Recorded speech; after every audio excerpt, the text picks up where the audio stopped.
Hello, welcome back to the 360 Perspective podcast with me, Trisha. It is yet another Thursday, another great episode. And today's topic, it is about people pleasing. Have you ever been a people pleaser, or do you perhaps, fall in that category where you really struggle saying no to people and saying no to people's demands? That is what we are talking about today. And to have this conversation, it is a face that you have seen before, my old good friend, Jay Muia. Karibu sana, Jay, once again. Asante sana. And thank you for being available to have this conversation with me about people pleasing. And I know there are different topics that we have explored, but this one is it for today. Oh, yeah. I mean, first of all, it's always a pleasure to be here. And as in just even the progression of the things you've been able to talk about. Yeah. Bringing meaning into just understanding humanness and all that. Yeah. So yeah, I'm glad to be here to talk about people pleasing. Yeah. Yes. And I think at the end of the day, we are social beings. Yeah. So some of these topics that we keep exploring it's to also help us and give us perspective on knowing just how to deal with each other. Yes. Because as long as we're here on earth, we'll always deal with people. Yeah. Yeah. And I'd love to know, what is a telltale sign of people pleasing? I don't know whether you have been, I'm trying to think whether personally I've been a people pleaser before. But I think in one way or another, there are moments and instances, each one of us. Every person has had their moments. Because I don't think it's a negative thing altogether. No, it's not really, yeah. It's just how to balance it. Yes. That's where the problem comes in. But maybe we can define that to begin with. Yeah, I think people pleasing is basically, as it sounds, the aspect of going above and beyond to make someone either happy with you or give you attention or react towards you in a certain way which you deem positive. So, and when you get that reaction, then your reaction would be to do more of that so that you can keep getting that. So now it starts getting into the negative when it becomes now a cycle, something that you do to get like affirmation or approval. Yes. Or to be noticed, to be seen, to be spoken about. And sometimes it gets so bad that now people start being dramatic to get that type of attention. So now they move from people pleasing to people annoying. That's interesting. But for today, we are talking about people pleasing. We are talking about people pleasing. Yes. Okay, so what I'm understanding is the fine line between like healthy people pleasing, because there's the healthy side of people pleasing, and then there's the unhealthy side. Yeah. And so the healthy side, there's a balance as to how much you give of yourself to other people without, because I think now there's a fine line between you begin losing yourself or, you begin taking care of yourself less because you're showing up for other people at a capacity that's not sustainable for you as an individual, even health-wise, mentally, financially, whatever capacity, but then you give beyond the threshold. Yeah. Yeah, so you bend over backwards to just please people. Yeah. To get their approval, to feel like you've been there for them. Yeah. And then the rubber meets the road when now it's your time to, as in be reciprocated too. That's where the trouble comes in. That's where you realize, Allah, I've been doing all this for you all and nobody. Yeah, when it's my time. When it's my time and I'm in need, where are all those people that I showed up for, that I gave a lending hand. Yes. And that's what I'm saying. It could be a group of people, it could even be to an individual, as in you've been doing this thing for this individual. And then when it's your time now, when you're in need, this individual is nowhere to be seen. Yeah. And that's and one of the telltale signs. Let's even start with time. People sometimes overgive of their time to particular people or individuals in trying to be there for them. So there's that issue of time. There's even energy where you're helping someone to do something and you leave your things and you're coming and you're there for them physically. There is financial. Yeah. Needs come up, you just want to help, you are at your threshold financially. Yeah. Or even you have a family, because I've seen how devastating that is even for people who have families. But then you're out there giving a helping hand and your family is they are suffering. Yeah, absolutely. And there are people who do that to get that approval, and they feel like, but they are in need. Why don't you want us to give to them? But then, but even you're in need. Why you flattening yourself through this giving? And for the financial, it's easy to see. But now for the emotional, the time, the energy, the being there for, sometimes it's not so easy for someone to see that they're actually spreading themselves thin in trying to give, and now overgive, which now becomes people pleasing, because now the motive behind why you're giving is what now becomes the people pleasing. There are some people who just have a servant heart, as in they get joy by giving. Yeah. So whether you're pleased or not by their giving, it doesn't matter. Them, the act that they've just given you is good for them. Yeah. But now people pleasing is where the reaction is the person you're giving to be pleased. So now it becomes even worse when you're really giving and this person is not getting being pleased. Impressed. Yes. Why are you not reacting? And I mean, honestly, there are people who now take advantage of that, unfortunately, because they learn your pattern, they learn that this person, they'll always go out of their way to do anything that I ask of them. Yes. And they get that joy when you affirm them or, when you approve them. Yes. And so you hold back approving them so that they can continue giving and giving and giving and giving of themselves. Yeah. And then you just throw, two nuggets. Crumbles. Yeah, crumbles of approval, just to keep them around. going. Yeah, to keep them around. Yes. But, oh my, it's dangerous. It's very dangerous. And I know this will sound a bit controversial. I have seen it a lot in churches. Yeah, because I was about to say, where do you draw the line? Because we are both believers, and, as believers, that's what the Bible says, love people. And I mean, the message of Christ is based and founded on love. Yeah. Love God, love people. That's the core message, of the gospel. Yeah.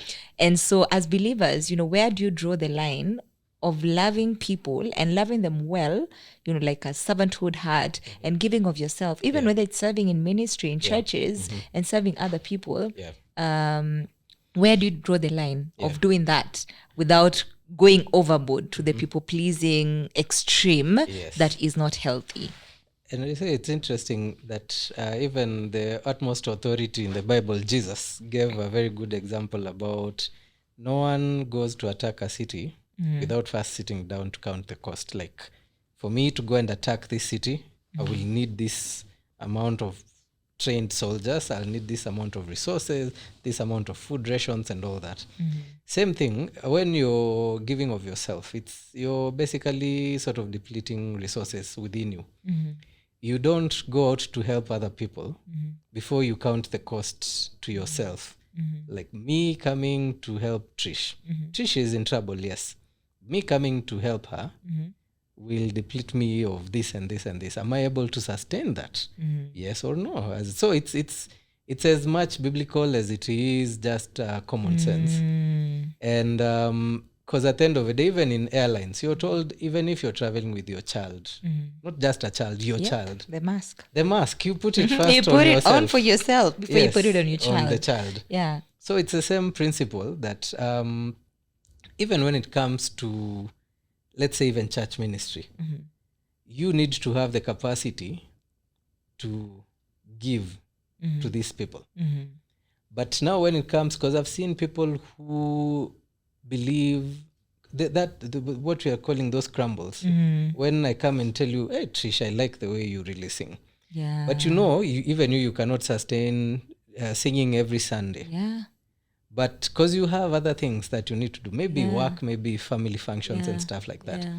But because there's this person who keeps affirming you and giving you this, like no one else leads the way you lead, that. So you keep feeling that obligation, like, hey, staki kuangusha pastor wangu. And there are people who honestly are manipulators, they manipulate their way to making you feel, but at the end of the day, it's just because they want to get served. They want you to serve them in a manipulative way, not in a healthy way. Yeah.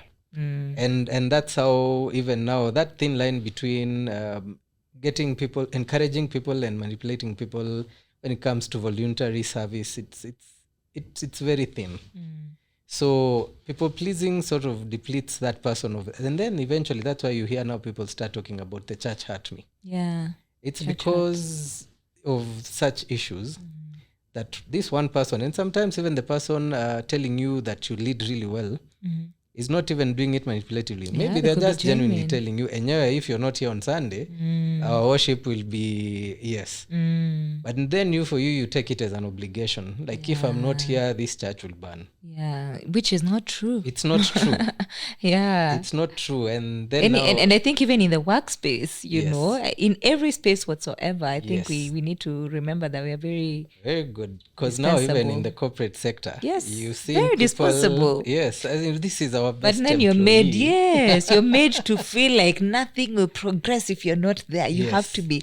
This company will burn if you're not here, which is not true. It's not true, because if you are, and that's the example everyone is given. If you are to die today, by tomorrow your advert will be up. Yeah, there'll be a position advertised for you. We are all dispensable.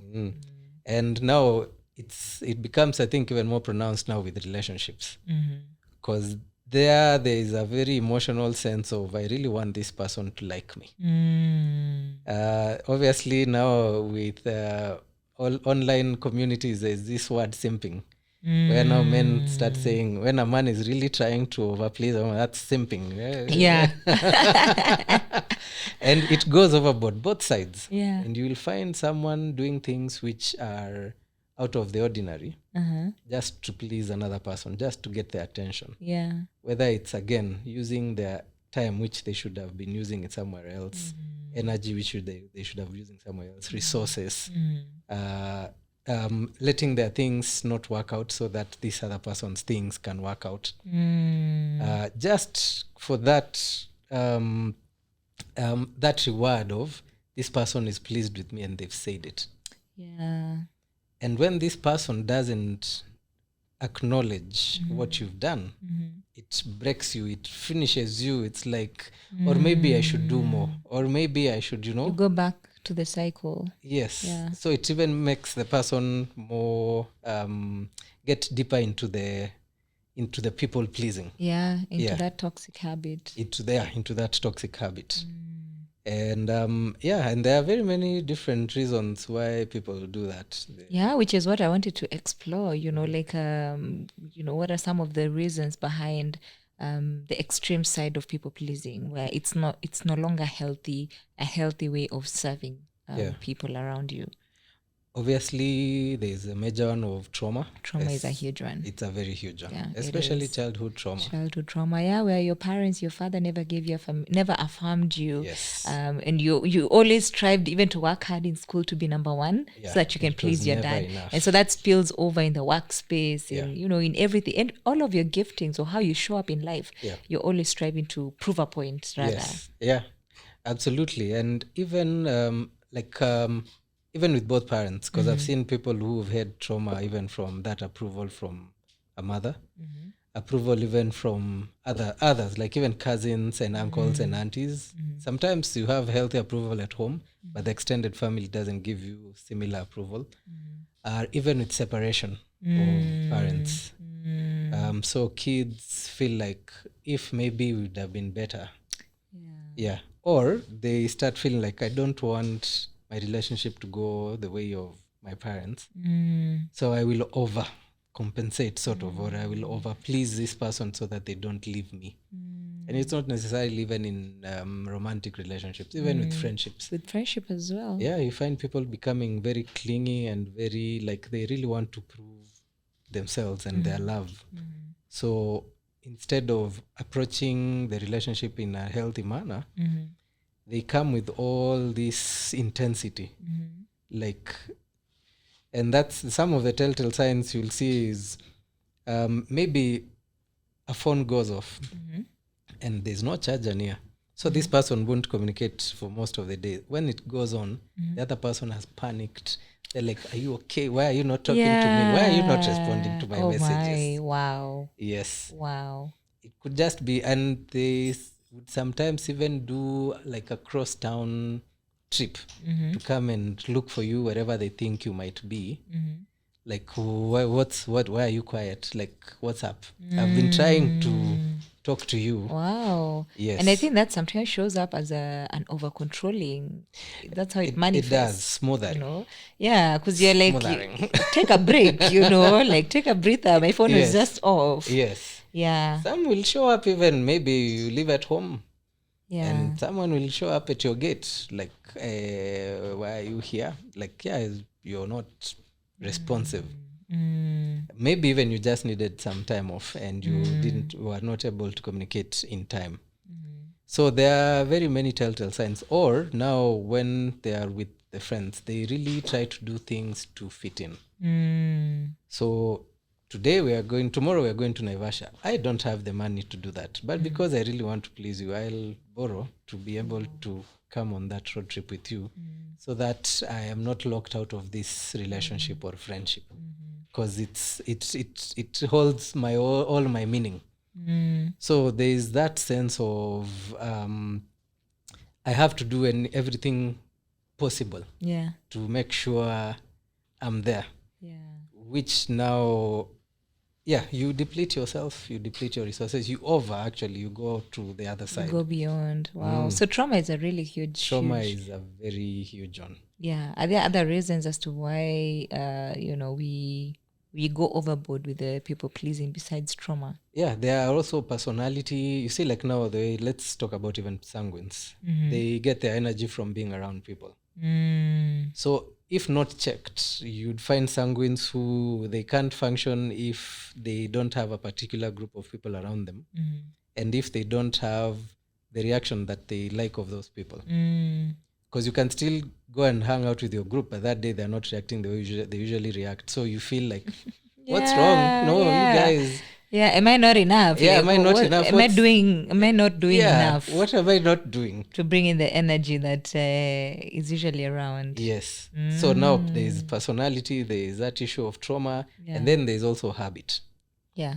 Because sometimes it might start as a small thing, like I've done this for you, I like your reaction. I do it again, I like your reaction, like, okay, this gives me pleasure, gives me dopamine. I like, so now it's... The feel-good hormone is working. Yes, and it now starts becoming extreme because every time for you to get a kind of similar reaction, you have to increase the intensity. It's like a drug. It's like a drug. Yeah. Yes. Yeah, so your people-pleasing is like a drug, yes. Because it gives you that feel-good, vibe going on. Yeah. So the more you do it, the more you kind of like that chemical rush. Yes. And that's where you find people now have friends where if, let's say, it's Friday evening and people want to go out, it's like now you're called to come and entertain, like you're the life of the party. So you think you're important. Sherehe. But it's because the things you do, because every time you come and do something even crazier and you entertain your friends. Yeah. So you're people pleasing, you think you're the guy. Yeah. You're the life of comedian. The party. Yeah. But it's really because you're bending over backwards to make other people comfortable, to make other people entertained. Yeah, kwanza watu wa sherehe, and I think among the groups of watu wa sherehe, there's always that one people know, this one will always buy drinks. Yes. And because, people cheer them up and they're like, mkubwa, ama kiongozi, chief, like they give you all these big names at the expense of your pocket. Governor, they pump you up, and because that makes you like really happy, or, it gives you that, like affirmation or even just a chemical rush. Yes. You end up being in that cycle. And then now there's another one which is very interesting, cultural. Now culturally, there are communities where what people say about you and your family is a very big thing. So you'll find people who do things based on what will people say in my village or in my society or in my community. Let's talk about marriage. Yes, exactly. Yeah, they people get married for, honestly, for people pleasing. For the community, so that you just, people can talk nice about you, but genuinely, there's a kuna mapenzi hapo. Actually, and that's where you'll hear people say, sasa, nitaeka fence, watu watafikiri ninawafukuza. Because it's culture, and I know because I've gone to homesteads which don't have a gate, and I'm told it's because if we put a gate, the neighbors will think we are focusing them. But there's insecurity, yes. There are people who actually walk in and come and try to steal your livestock, yes. But you can't put a gate because of what. And that's where you realize the cultural is also very big on people pleasing. Yeah. And there are people who won't pursue their dreams because of what they think others will think. You won't buy a good car because, hey, nitaongelelewa kwetu. Even with siblings and, extended family. So there's also that cultural aspect of we've grown up knowing that you have to sort of please the community. And you don't even call it pleasing the community. You just think you're being politically right. You're being okay with the community. You're trying to be, Trying to be sober. Yeah. And you forget to pursue your own dreams, your own ambitions, your own goals unapologetically. Wow, okay. So for the people who've, from the conversation that we've had, they've come to that place of realizing, oh my gosh, I think I'm on the extreme side, the unhealthy side of people pleasing. Yes. How do I get myself out of that place? How do you now draw that line of you've been on the extreme side where it's no longer healthy? How do you get back to that place whereby you also don't want to get to the other extreme side of never helping people and they hurt me and people will never show up for me, You want to have a balance at the end of the day because people pleasing isn't bad altogether. But now the negative extreme side is what is bad. So how do you move from that place of being on the other extreme end to a healthy space? So I think first of all, knowing that that people pleasing is a syndrome of something, as in people become people pleasers to gain something. Is this something that you can actually gain for yourself by yourself? As in, instead of getting it from other people from the outside, as in, how do you first start trying to figure out, how can I make it intrinsic? How can I make it come from within? It's about now trying to create a personal you that is comfortable with who you are and how you make yourself feel. That's why I usually say there are many people who cannot take themselves out for a date because they can't stand their own company. Wow. Yes. Wow. That's sad. Yeah. It's true. It's sad, but it's true. And it's a reality that most people will want to fill their dates with other things, with other people, with TV, with activities, with music, with all that. So the first step, I think, is in doing an audit of your own self, as in, why do I really feel the need to get approval or to get pleasure from other people? To be told by other people that I matter, that, I am fun or I am good company and all that. And now get to a point where I am comfortable with myself. And I think one of the things I've seen that help people is finding purpose. And finding purpose is not just knowing that I'm called to this. It's creating also a passion for that purpose. Because I'll give you an example maybe of someone who has a purpose of helping children at children's home. If their heart is really into it, they're waking up time, all their time is they wake up thinking about, these kids don't have food for next week. They have food for now. What can I do today to ensure my kids are not going to sleep hungry next week? Let me give an example of you podcast. You create a lot of content. You would not have that time to think about going extreme to please people. You have friends who you are there for. But you also have boundaries that you've set because there's this thing that you're very passionate about and it's yours and it has to work whichever way.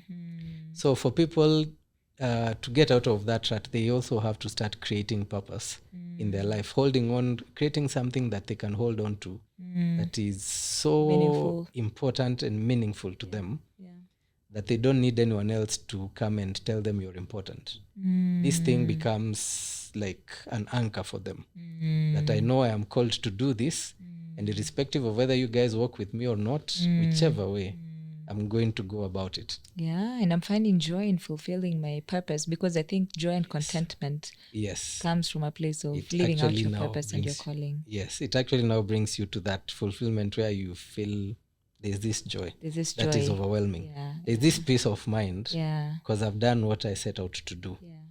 And it helps, as in now, for people to grow it, though slowly but consistently.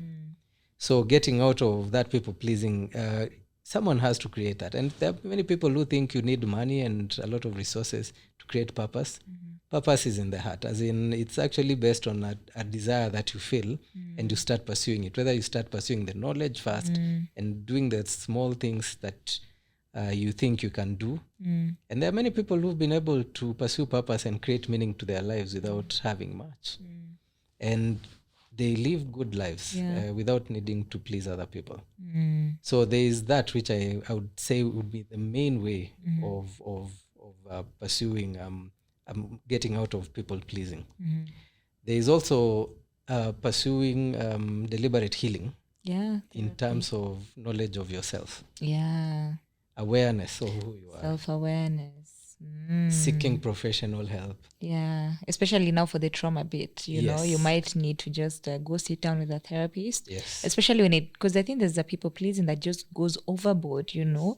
It has, you know, financial ramifications. It has, you know, mentally, your mental state is, you know, at a really bad place. Emotionally, you're at a bad place. And so there's that place of seeking professional help in terms of just go see a therapist. And you're not even able to help it. And you're you have no control over it. You have no control. You just find yourself giving and pouring, even taking a loan. To please other people. So there's that space now of professional help, and also now creating that community around you that affirm you without needing for you to do anything crazy or out of the ordinary. Because there's that. Because now if you're with friends who need you to do crazy things for you to, you know, but if you surround yourself with a community that loves you and affirms you for just who you are, you don't need to go overboard, to bend over backwards for them. Then that also starts creating that sense of self-worth.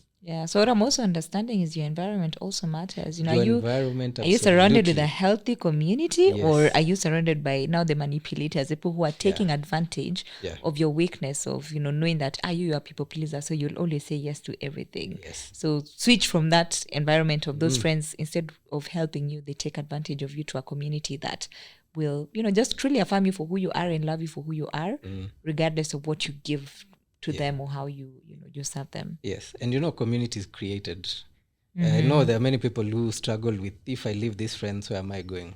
But it's usually as you start transitioning slowly, because you have to figure out, what do I want out of friends? What do I want out of community? What do I want out of family? Because you can still be with family, but decide, I'm not going this. Because that's the other thing. You have to start creating boundaries of how far can I go.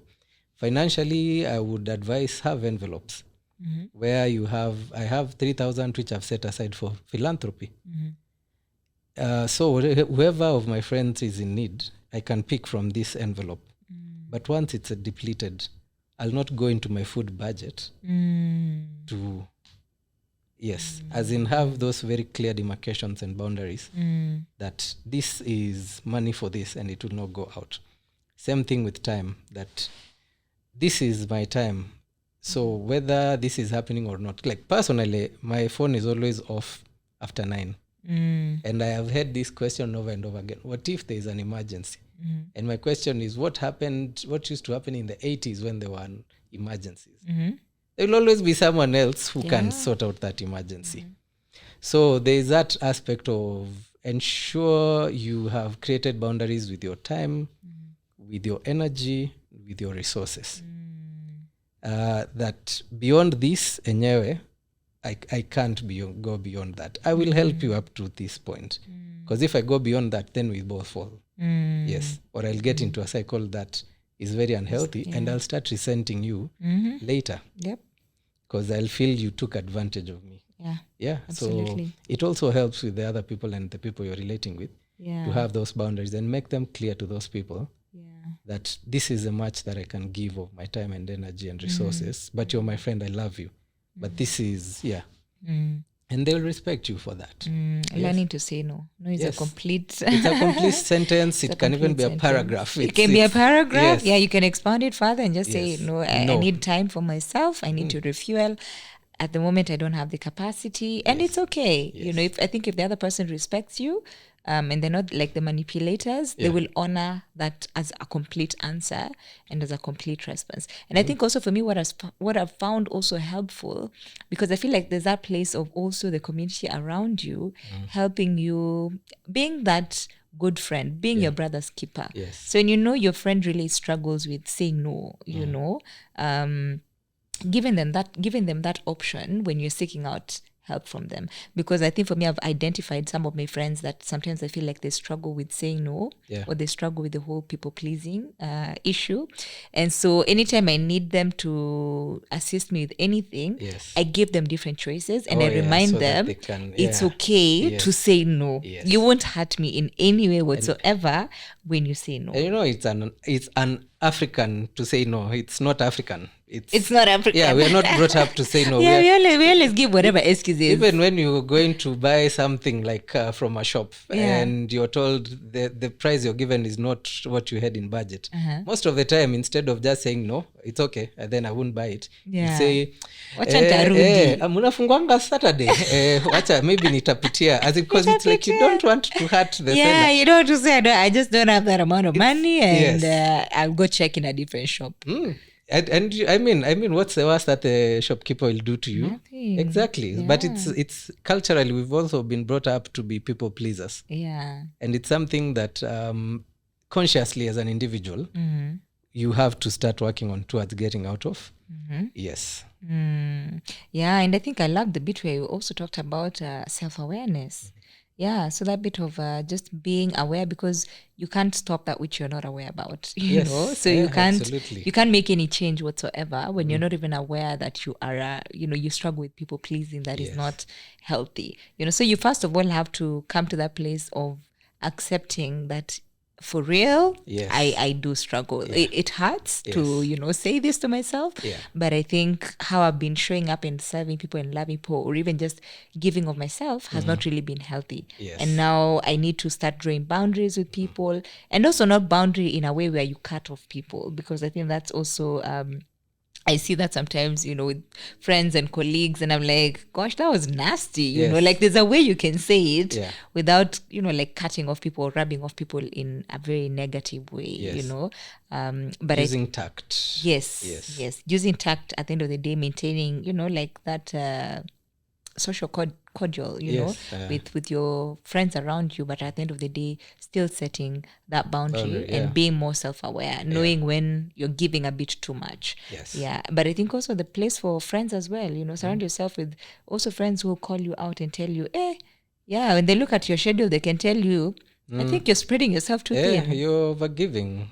Even to themselves, as in, because I should be able to tell you, Trisha, you're give me too much, as in I know you're not able to give this. Just, first take care of yourself. And stuff like that. And I think now with that self-awareness is also where I was saying it's important for people to be doing self-audits ever so often. Like, what have I done? Is this going beyond me just serving to people pleasing? Am I in this space? Am I volunteering here because I want to, or because I am trying to please someone? Am I cutting across town to go see someone because I want not to please Checking them? the motive. Check the motive. Ask and evaluate. Questions. The hard questions. Call yourself for coffee and sit down and ask yourself very hard questions. What's the motive for this? Why are you doing this? And also just that place of inviting other people to speak into your life. Just part of accountability, but also having other people help you audit yourself, because other people know you best. Definitely. Sometimes you can audit ourselves and we check. Me, I'm not a people. I'm actually, I serve and I serve well, and my reward in heaven is great. But other people, when they speak into your life, they tell you that whatever you're doing is not sustainable. You're running on low fuel. And I think one major thing I would say is everyone just needs to know they are enough. Just you, yourself as you. Wow. You are enough. I love that. I love that. Yeah. And then, I think as we learn this, I think that is the most key important information for each one of us to know that we are enough. And even as believers, knowing that you're enough before God, Yes. like he's well pleased Yes. with you as his child. Yes. You don't have to do nothing. That's why he gave his son Jesus Christ. We didn't have to do anything whatsoever to earn salvation or to earn our place in God's heart. So I don't know whether you have any parting shot as we learn this. What I would say is just to repeat that, as in be self-aware, know that you're important. Yes. And audit yourself, audit your life, figure out the motive as to why you do the things you do for people. Create boundaries and communicate the boundaries in a healthy way and in a consistent way, so that today you're not communicating this and tomorrow you're communicating something different. And just get into that I don't know whether to call it mood or character, where you know that the way you're created, who you are, there are things obviously you're working on yourself about and God is working in you, but you are enough. As in, even if it was only you in the whole world, Jesus would still die for you. Yeah. Yes. Yeah. So in that sense alone, you are enough. You don't need to please anyone. You are absolutely enough. Yeah. Yes. I love that. And that final bit of, if you need professional help, seek out for it. Yes, absolutely. Wow, thank you so much, Jay. And here we are, finally coming to the end of today's episode about people pleasing. And, as you've had it just from Jay, take time, evaluate yourself, call yourself for a meeting, for coffee, and ask yourself, have you been going a bit overboard in the place of people pleasing, or are you in the healthy spectrum? Because people pleasing is not all evil, but then when we overgive of ourselves, then that's the place where, we are toppling over, to the other side where it's not healthy. And also remember to surround yourself with a healthy community. If you're struggling with it, make sure that you get yourself in a space where other people will affirm you, affirm who you are, the value that you bring, to them, to the world, and reminding you that you are enough. Thank you so much for tuning in. Remember to give a thumbs up on this episode if you loved it. That is on YouTube. If you haven't subscribed, go to our channel, the 360 Perspective, and make sure that you subscribe and share with a friend or two. Help them, just get this different perspective on today's topic. But until next time, it is a goodbye, and thanks once again for joining us. See you next time.